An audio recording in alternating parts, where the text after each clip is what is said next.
안녕하십니까, 석입니다. 네, 오늘은 포토샵에서 전경색과 배경색에 대한 개념과 그 다음에 투명도라는 부분에 대해서 좀 한번 알아보도록 하겠습니다.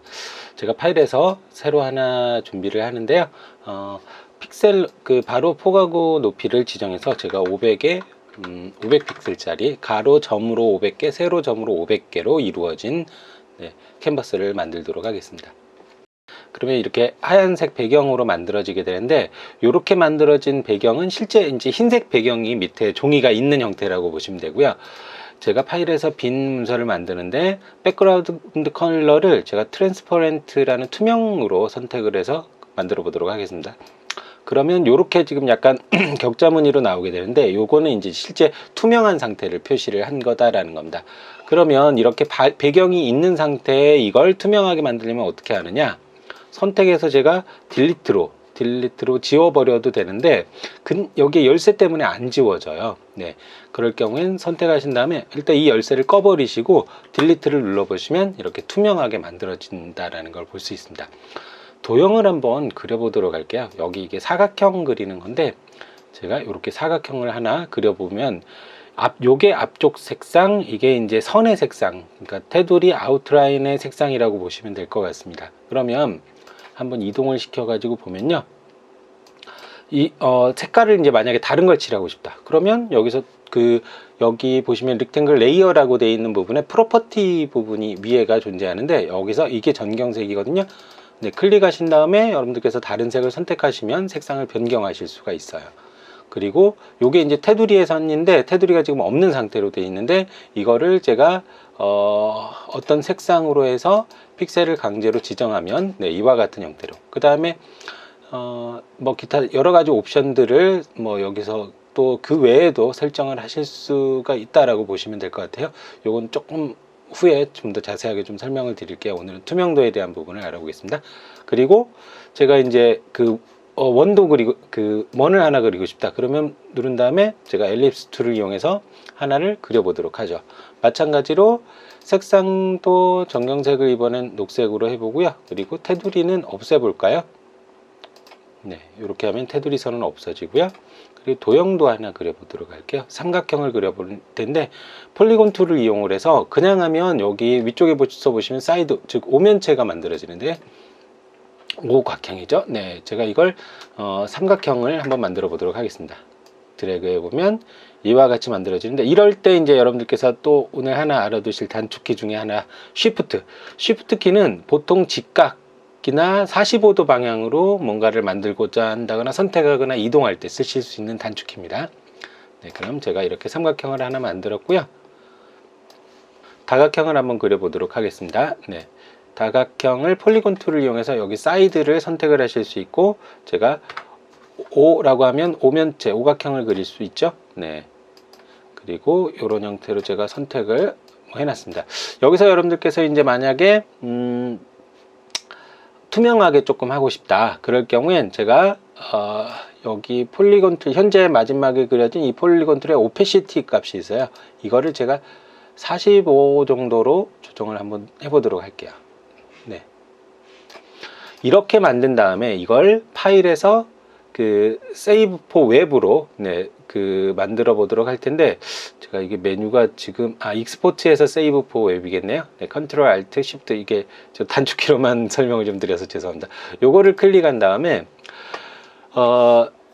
투명도를 가지는 파일은 GIF는 투명도를 저장을, 이게 테두리는 이렇게 완전 없는 부분은 저장이 가능하지만 50% 투명한 건 저장을 못 합니다. 그리고 JPG는 아예 투명도라는 개념 자체가 없는 포맷이고요. 그래서 PNG24라는 형태로 하셔야 투명하고 이렇게 불투명한, 반투명한 상태도 저장이 된다라고 보시면 될 것 같아요. 이렇게 해서 제가 바탕화면에 1234라고 저장하면 1234.png라고 저장이 되겠죠. 네, 그러면 파일에서 오픈으로 다른 사진을 하나 불러오도록 하겠습니다.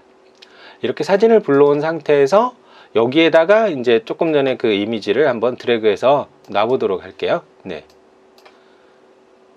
1234라는 png 파일을 제가 드래그해서 이렇게 갖다 놓게 되면 크기를 조절하실 수도 있지만, 여기서 이제 보실 부분이 바로 투명한 부분입니다. 즉 여기 조금 전에 보셨던 이 부분은 50% 투명하게 돼 있고 나머지 부분도 이런 식으로 투명하게 돼서 실제 작업했던 투명도가 그대로 파일에서도 쓸 수 있다라고 보시면 될 것 같습니다.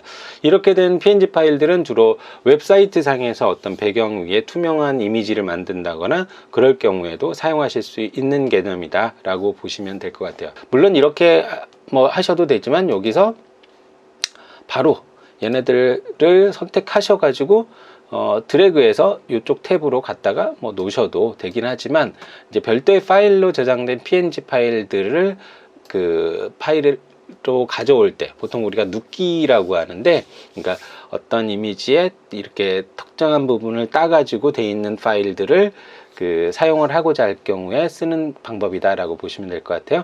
간단하게 하나 좀 설명을 드려보면, 제가 구글에서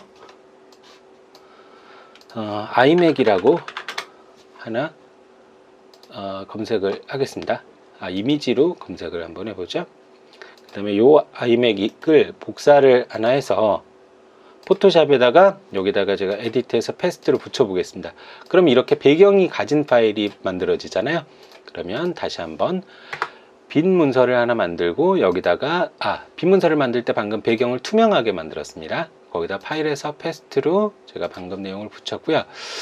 전 시간에 배우셨던 여기 보시면 오브젝트 셀렉션 툴을 이용해서 뭐 이렇게 하고 드래그 라소 툴로 되어 있네요. 이런 식으로 선택을 하시면 뭐 안쪽에 선택이 되죠. 혹은 이 부분을 이제 릭탱글로 바꾸셔 가지고 이런 식으로 선택을 하시면 아이맥이 되는데, 이 상태에서 이제 추가로 요 선택해야 될 부분만 쉬프트 키로 누르시고 조금만 더 선택을 해주시면 약간 디테일하게 선택이 되고요.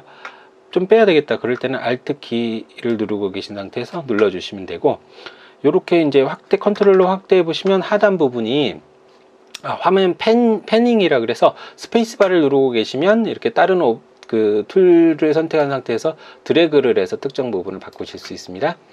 이렇게 됐을 경우에 이제 폴리곤 툴을 이용해서 여기서 빼야 될 부분은 Alt 키로 선택을 빼주시고요. 그 다음에 추가해야 될 부분은 Shift 키를 누르고 계시면서 이렇게 선택을 해주시고, 다시 빼야 될 부분은 Alt 키를 눌러서 이런 식으로 해주시면 됩니다. 됐습니다. 이걸 제가 지금 지워보면 어떻게 될까요? 딜리트로 지워보면 아이맥이 지워지겠죠. 그럴 경우 이제 셀렉트에서 인버스를 누르신 다음에 딜리트 키를 눌러보시면 이렇게 투명한 상태로 된다라는 걸 보실 수 있죠. 이걸 이제 파일에서 세이브 포 웹을 이용해서 익스포트에서 세이브 포 웹, 그 다음에 제가 이걸 맥이라고 저장을 하는데 꼭 PNG24 타입으로 저장하셔야 됩니다. 그래야 투명도 값이 저장이 되니까요. 이렇게 하나로 만들어 놓은 어떤 제품 사진들은 실제 여러분들께서 그 제품 페이지나 이런 걸 꾸미실 때 직접 이제 갖다가 드래그해서 놓으면 알아서 아이맥 부분만 편집이 되니까 좋으실 거예요. 근데 보시면 아시겠지만 조금 전에 넣을 때 보셨던 것처럼 원래 이미지는 요만큼인데 별도의 큰 사각형 보이시죠? 이런 영역을 없애는 게 바로 크롭 툴입니다. 전 시간에 하셨던 이 크롭 툴이 이렇게 어떤 이미지를 선택을 제가 해가지고 엔터를 치면 줄어들 이 부분만 선택이 되고요. 이걸 이제 파일에서 익스포트해서 세이브 포 웹으로 다시 이걸 iMac2라고 저장을 시켜 볼게요. 그리고 어떤 사진에서 해당 투명도 파일을 가져오고 싶다. 그럼 드래그해서 놓으면 이번엔 조금 더 그 간편하게 제품 이미지만 정확하게 따서 쓰실 수가 있습니다. 엔터 치시면 이렇게 적용이 되고요. 이렇게 오늘은 투명도에 대해서 알아봤습니다. 수고하셨습니다.